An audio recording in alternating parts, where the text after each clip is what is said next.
आज आम नवम श्रेणीर जीवविज्ञान प्रथम अध्याय जैव विविधतार क्वेश्चन आंसर करवा। तेरे एक नंबर क्वेश्चन आमको देती जीव मानू श्रेणी विभक्त करने द्वारा कौन उपकार मिले। तेरे श्रेणी विभाजन द्वारा विभिन्न जीव को चिन्हबार सहज होता है। जैव विविधता विषय रे तथ्य मिले। जीव मानक मध्य थिबा संपर्क जानी हुए।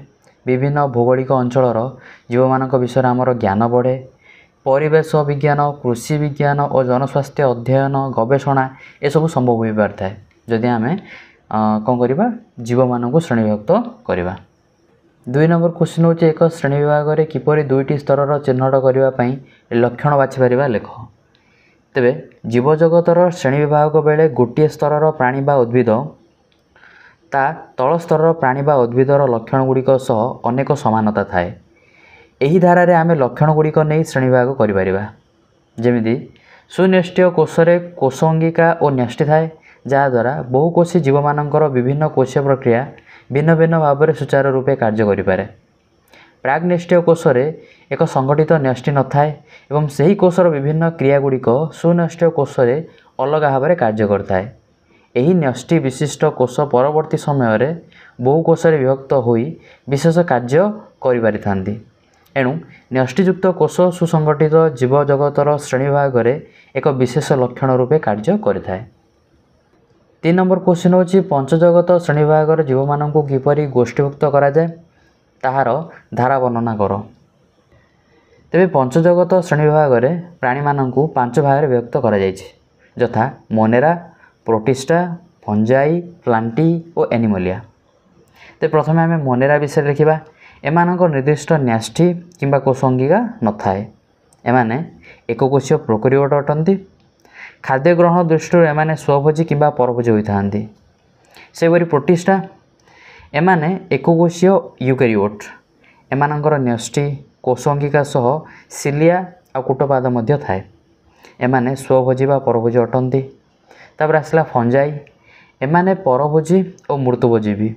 केतेक फंजाई किसी शैवाल सह एकाठी बास करुथबार देखा जाए।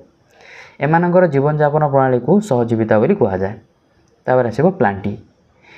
एमाने बहुकोषीय और कोषभित्ति विशिष्ट उद्भिद। एमाने साधारणतः स्वभोजी थांती। एमाने निज खाद्य निजे तैयारी करि पारंती। एमानक मध्यरु अनेकंकर पत्ररे क्लोरोफिल थिबारु एमाने आलोक शोषण प्रक्रिया करी निज खाद्य निजे प्रस्तुत करि पारंती। लास्ट को आसे हमरो एनिमलिया। एमाने कोषभित्ति विहीन बहुकोषीय प्राणी। 4 नंबर क्वेश्चन देला प्लांटीर मुख्य विभाग गुड़िक कौन। तेबे प्लांटीर मुख्य विभाग गुड़िक कौन कौन थालोफाइटा, ब्रायोफाइटा, टेरिडोफाइटा, नग्नबीजी और आवृतबीजी। प्रथमे थालोफाइटा लिखिबा।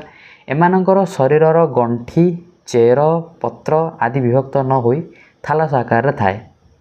एमाने एककोषी बा बहुकोषी होइथांती। एमानकर संवाई टिश्यू न थाए। सेपरि ब्रायोफाइटा एमानकर शरीर चेप्टा और सेथुरु कांड, मूल, पत्र आदि किसी बारी हुएनी। खाद्य और जल संग्रह करने और शरीर को धरी रखापी एमानकर राइजॉइड रही था। सेपरि टेरिडोफाइटा एमानकर कांड छोट मात्र मूल और पत्र न थाए। एमानकर संवाई टिश्यू थाए। सेपरि नग्नबीजी कौन। तेबे बीज गुड़िक फल भितर न रही नग्न भाव में बाहर रही था। बीज गुड़िक बहन करुवा रेणुपत्र एक कोन रे सज्जित होकर रही था। वयप्राप्त हेले कोन रो सड़क गुड़िक खोली जाए एवं बीज गुड़िक नग्न अवस्था को आसी क्रमे खसी जाए। सेपरि लास्टा हूँ आवृतबीजी। बीज गुड़िक गोटे आवरण मध्य आबद्ध हो रही था और यहाँ फल कह जाए। बीज गुड़िक मध्य गोटे बा दुईटी बीजपत्र थाए। 5 नंबर क्वेश्चन देला उद्भिदर विभक्तिकरण और प्राणी मानक विभक्तिकरण मध्य पार्थक्य दर्शाओ। तेज प्रथम आम उद्भिदर विभक्तिकरण देखा कौन। तेबे कोषभित्ति विशिष्ट बहुकोषीय जीव मानक नहीं उद्भिदर विभक्तिकरण करा जाय थाए। कोषर भिन्नता, शरीर गठन, जल परिवहन ए सब को लेकर एमानकर विभक्तिकरण करा जाय थाए। उद्भिद जगत को थालोफाइटा, ब्रायोफाइटा, टेरिडोफाइटा, नग्नबीजी और आवृतबीजी आदि 5 भाग विभक्त करा जायछि। एही विभक्तिकरण रे थिबा जीव मानकु प्लांटी बोली कहा जाए। तेबे उद्भिदर विभक्तिकरण रे प्राय 5 लाख प्रकार जीव अंतर्भुक्त अटंती।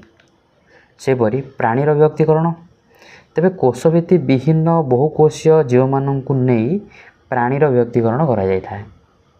ଖାଦ୍ୟ ଓ ଅମ୍ଳଜାନ ଗ୍ରହଣ, ଶରୀରର ଗଠନ ଓ ଶ୍ୱାସକ୍ରିୟା ଆଦି ଏସବୁକୁ ନେଇକି ପ୍ରାଣୀମାନଙ୍କର ବିଭକ୍ତିକରଣ କରାଯାଇଥାଏ। ପ୍ରାଣୀ ଜଗତକୁ 10 ଭାଗରେ ବିଭକ୍ତ କରାଯାଇଛି। ସେଗୁଡ଼ିକ କ'ଣ କ'ଣ? ପୋରିଫେରା, ସେଲେଣ୍ଟେରେଟା, ପ୍ଲାଣ୍ଟିହେଲମିନ୍ଥେସ୍, ନିମାଟୋହେଲମିନ୍ଥେସ୍, ଏନିଲିଡା, ଆର୍ଥ୍ରୋପୋଡା, ମୋଲୁସ୍କା, ଏକାଇନୋଡୋମାଟା, ହେମିକଡାଟା, କଡାଟା। ଏହି ବିଭକ୍ତିକରଣରେ ଥିବା ଜୀବଗୁଡ଼ିକୁ ଏନିମଲିଆ ବୋଲି କୁହାଯାଏ। ପ୍ରାଣୀର ବିଭକ୍ତିକରଣରେ ପ୍ରାୟ 10 ଲକ୍ଷ ପ୍ରକାରର ଜୀବ ଅନ୍ତର୍ଭୁକ୍ତ ଅଟନ୍ତି। 6 ନମ୍ବର କ୍ୱେଶ୍ଚିନ୍ ଦେଇଛି ଭର୍ଟିବ୍ରାଟା ପ୍ରାଣୀମାନଙ୍କ ଶ୍ରେଣୀବିଭାଗ ଲେଖ। ତେବେ ଭର୍ଟିବ୍ରାଟା ପ୍ରାଣୀମାନଙ୍କର ମେରୁଦଣ୍ଡ ଥାଏ। ଏମାନଙ୍କୁ 6 ଭାଗରେ ବିଭକ୍ତ କରାଯାଇଛି। ଗୋଟେ ଗୋଟେ କରି ଦେଖିବା। ଫାଷ୍ଟ ଆମେ ଦେଖିବା ସାଇକ୍ଲୋଷ୍ଟୋମାଟା। ଏମାନଙ୍କ ଶରୀର ଦୀର୍ଘ ଓ ମୁଖ ଅନୁବିଶିଷ୍ଟ। ଉଦାହରଣ ମିକ୍ସେନ୍, ପ୍ରୋଟୋମାଇଜନ୍। ତାପରେ ଆସିବ ପାଇସେସ୍। ଏମାନଙ୍କ ଶରୀର ଅସ୍ଥି ବା ତରୁଣାସ୍ଥିରେ ଗଠିତ। ଶରୀର କାତି ଦ୍ୱାରା ଆବୃତ। ଉଦାହରଣ ରୋହି, ଭାକୁର ଇତ୍ୟାଦି। ତାପରେ ଆସିବ ଆମ୍ଫିବିଆ। ଏମାନେ ଉଭୟଚର। ଏମାନେ ପ୍ରାୟତଃ ମାଂସାଶୀ। ଉଦାହରଣ ବେଙ୍ଗ, ସାଲମେଣ୍ଡର ଇତ୍ୟାଦି। ତାପରେ ଆସିବ ରେପ୍ଟେଲିଆ। ଏମାନେ ସରୀସୃପ। ଶରୀରର ପଛପଟେ ଲାଞ୍ଜ ଥାଏ, ଯଥା ସାପ, ଝିଟିପିଟି, କୁମ୍ଭୀର ଇତ୍ୟାଦି। ଏଭସ୍। ଏମାନେ ଆକାଶରେ ଉଡ଼ିପାରନ୍ତି, କେତେକ ଉଡ଼ିପାରନ୍ତି ନାହିଁ। ଏମାନଙ୍କର ହୃତ୍ପିଣ୍ଡ 4 କୋଠରୀ ବିଶିଷ୍ଟ। ଉଦାହରଣ କୁକୁଡ଼ା, ଓଟପକ୍ଷୀ, ପେଙ୍ଗୁଇନ୍ ଇତ୍ୟାଦି। ତାପରେ ଆସିବ ଆମର ମାମାଲିଆ। ଏମାନେ ସ୍ତନ୍ୟପାୟୀ। ଶରୀର ଲୋମଯୁକ୍ତ ହୋଇଥାଏ। ଉଦାହରଣ ମନୁଷ୍ୟ, କଙ୍ଗାରୁ ଇତ୍ୟାଦି। 7 ନମ୍ବର କ୍ୱେଶ୍ଚିନ୍ ଦେଲା କେଉଁ ପ୍ରାଣୀମାନଙ୍କ ଦ୍ୱିପାର୍ଶ୍ୱ ପ୍ରତିସାମ୍ୟ ରହିଅଛି ତାର ତାଲିକା କର। ତେବେ ଦ୍ୱିପାର୍ଶ୍ୱ ପ୍ରତିସାମ୍ୟ ଥିବା ପ୍ରାଣୀଗୁଡ଼ିକ ହେଲେ ମନୁଷ୍ୟ, ବେଙ୍ଗ, ଠେକୁଆ, ଜିଆ, ଅସରପା, ଯକୃତକୃମି, ଫିତାକୃମି ଇତ୍ୟାଦି। 8 ନମ୍ବର କ୍ୱେଶ୍ଚିନ୍ ଦେଲା ନିମ୍ନ ପ୍ରଶ୍ନରେ ଥିବା 4 ଗୋଟି ଉତ୍ତର ମଧ୍ୟରୁ ସଠିକ୍ ଉତ୍ତର ବାଛ। ତେବେ ଆମକୁ ପ୍ରତି କ୍ୱେଶ୍ଚିନ୍ରେ 4ଟି ଲେଖାଏଁ ଅପସନ୍ ଦେଇଛି। ସେ ଭିତରୁ ଆମକୁ ଠିକ୍ ଅପସନ୍ଟି ବାଛିବାର ଅଛି। ତେବେ କ ବିଟ୍ କ୍ୱେଶ୍ଚିନ୍ ଦେଲା ଶ୍ରେଣୀ ବିଭାଗ ବିଜ୍ଞାନର ଜନକ କିଏ? ତେବେ ଶ୍ରେଣୀ ବିଭାଗ ବିଜ୍ଞାନର ଜନକ ହେଉଛନ୍ତି କାର୍ଲ ଲିନିୟସ୍। ସେହିପରି ଖ ବିଟ୍ କ୍ୱେଶ୍ଚିନ୍ ହେଉଛି କେଉଁ ଗୋଷ୍ଠୀରେ ସର୍ବାଧିକ ପ୍ରାଣୀ ଅନ୍ତର୍ଭୁକ୍ତ? ଆର୍ଥ୍ରୋପୋଡା ଗୋଷ୍ଠୀରେ ସର୍ବାଧିକ ପ୍ରାଣୀ ଅନ୍ତର୍ଭୁକ୍ତ। ଗ ବିଟ୍ କ୍ୱେଶ୍ଚିନ୍ ମନୁଷ୍ୟର ବୈଜ୍ଞାନିକ ନାମର ଜିନ୍ସ କ'ଣ? ତେବେ ଜିନ୍ସଟି ହେଉଛି ହୋମୋ। ଘ ବିଟ୍ କ୍ୱେଶ୍ଚିନ୍ ମଟର ଗଛର ବୈଜ୍ଞାନିକ ନାମ ସ୍ପିସିସ୍ଟି କ'ଣ? ତେବେ ସାଟିଭମ୍ ହେଉଛି ଏହାର ଆନ୍ସର୍। ୱ ବିଟ୍ କ୍ୱେଶ୍ଚିନ୍ ହେଉଛି କେଉଁଟି ପ୍ଲାଣ୍ଟିର ଅନ୍ତର୍ଭୁକ୍ତ? ପ୍ଲାଣ୍ଟିର ଅନ୍ତର୍ଭୁକ୍ତ ହେବ ଆଞ୍ଜିଓସ୍ପର୍ମ। 9 ନମ୍ବର କ୍ୱେଶ୍ଚିନ୍ ହେଉଛି ଗୋଟିଏ ବାକ୍ୟର ଉତ୍ତର ଦିଅ। କ ବିଟ୍ କ୍ୱେଶ୍ଚିନ୍ ଜୈବ ବିବିଧତା କ'ଣ? ତେବେ ଜୈବ ବିବିଧତା କ'ଣ? ପ୍ରାକୃତିକ ପରିବେଶରେ ପ୍ରକୃତିର ବିଭିନ୍ନତାକୁ ନେଇ ବିଭିନ୍ନ ପ୍ରକାର ଜୀବମାନଙ୍କର ଏକତ୍ର ସହାବସ୍ଥାନକୁ ଜୈବ ବିବିଧତା କୁହାଯାଏ। ତେବେ ଗୋଟେ ପ୍ରାକୃତିକ ପରିବେଶରେ ବିଭିନ୍ନ ପ୍ରକାର ଜୀବ, ଉଦ୍ଭିଦ ମିଳିମିଶିକି ରହି ସେମାନେ ପରସ୍ପର ସହିତ ନିର୍ଭରଶୀଳତା ଭାବରେ ସହାବସ୍ଥାନ କରିବାକୁ ଜୈବ ବିବିଧତା କୁହାଯାଏ। ଖ ବିଟ୍ ସହଜୀବିତା କ'ଣ? ସହଜୀବିତା ହେଲେ ଫଞ୍ଜାଇ ଓ ଶୈବାଳ ଏକତ୍ର ମିଶି ବସବାସ କରୁଥିବାରୁ ଏମାନଙ୍କ ଜୀବନଯାପନ ପ୍ରଣାଳୀକୁ ସହଜୀବିତା ବୋଲି କୁହାଯାଏ। ସେହିପରି ଗ ବିଟ୍ କ୍ୱେଶ୍ଚିନ୍ ହେଉଛି ବାଇନୋମିଆଲ ନୋମେନକ୍ଲେଚର। ଏଇଟା କ'ଣ? ତେବେ କାର୍ଲସ୍ ଲିନିୟସ୍ଙ୍କ ଦ୍ୱାରା ଯେଉଁ ଲେଖାଯାଇଥିଲା ବା ଯେଉଁ ଦ୍ୱିପଦ ନାମକରଣ ପଦ୍ଧତିଟା, ସେ ପଦ୍ଧତିକୁ ବାଇନୋମିଆଲ ନୋମେନକ୍ଲେଚର ବୋଲି କୁହାଯାଏ। ସେହିପରି ଘ ବିଟ୍ କ୍ୱେଶ୍ଚିନ୍ ହେଉଛି ଲାଇକେନ୍। ଲାଇକେନ୍ କ'ଣ? ଗଛର ଗଣ୍ଡି ବା ପଥର ଉପରେ ଥିବା ଫଞ୍ଜାଇ ଓ ଶୈବାଳମାନଙ୍କୁ ଲାଇକେନ୍ ବୋଲି କୁହାଯାଏ। ଲାଷ୍ଟ ବିଟ୍ ୱ କ୍ରିପ୍ଟୋଗାମ୍ସ କ'ଣ? ଯେଉଁ ଉଦ୍ଭିଦର ଫୁଲ, ଫଳ ବା ମଞ୍ଜି ନଥାଏ ସେମାନଙ୍କୁ କ୍ରିପ୍ଟୋଗାମ୍ସ ବୋଲି କୁହାଯାଏ। 10 ନମ୍ବର କ୍ୱେଶ୍ଚିନ୍ ବିଲୁପ୍ତ ଜାତି କହିଲେ କ'ଣ ବୁଝ? ଏପରି ଯେଉଁମାନେ ପ୍ରାୟ 50 ବର୍ଷ ହେଲା ଅଦୃଶ୍ୟ ହୋଇଯାଇଛନ୍ତି। ଭାରତର ଚିତାବାଘ, ଟାସ୍ମାନିଆନ୍ ଉଲ୍ଫ, ପାହାଡ଼ିଆ ଛେଳି, ମେରୁ ବାଘ ଆଦି ବିଲୁପ୍ତ ଜାତିର ଅନ୍ତର୍ଭୁକ୍ତ ଅଟନ୍ତି। ସେହିପରି ଡୋଡୋ ପକ୍ଷୀ ଓ ମାମଥ ମଧ୍ୟ ବିଲୁପ୍ତ ଜାତିର ଅନ୍ତର୍ଭୁକ୍ତ ଅଟନ୍ତି।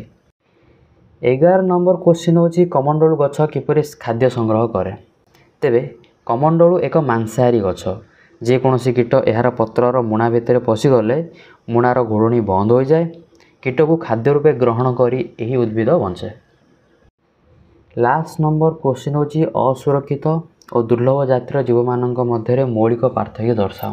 ତେବେ ପ୍ରଥମେ ଆମେ असुरक्षित जाति कौन से विषय लिखा यही जीवमानंकर शिकार और व्यवहार अधिक मात्रा करा जाय थाए एमाने भविष्य में विलुप्त हो जिबार आशंका रही है। उदाहरण केतेक औषधीय गुल्म सरीसृप तृणभोजी इत्यादि सेपरी दुर्लभ जाति यही जातिर जीव खूब कम संख्यार पृथ्वीर केतेक निर्दिष्ट स्थान में ही देखा जाती एमानंकर संरक्षण पर पदक्षेप नेबा आवश्यक। आसाम मानस उद्यान देखा जाता सुवर्ण मांकड़ होची यार उदाहरण। जदि आम एमानक सुरक्षा किसी पदक्षेप न नेबा तेबे भविष्य में एगुड़िक देखा ना।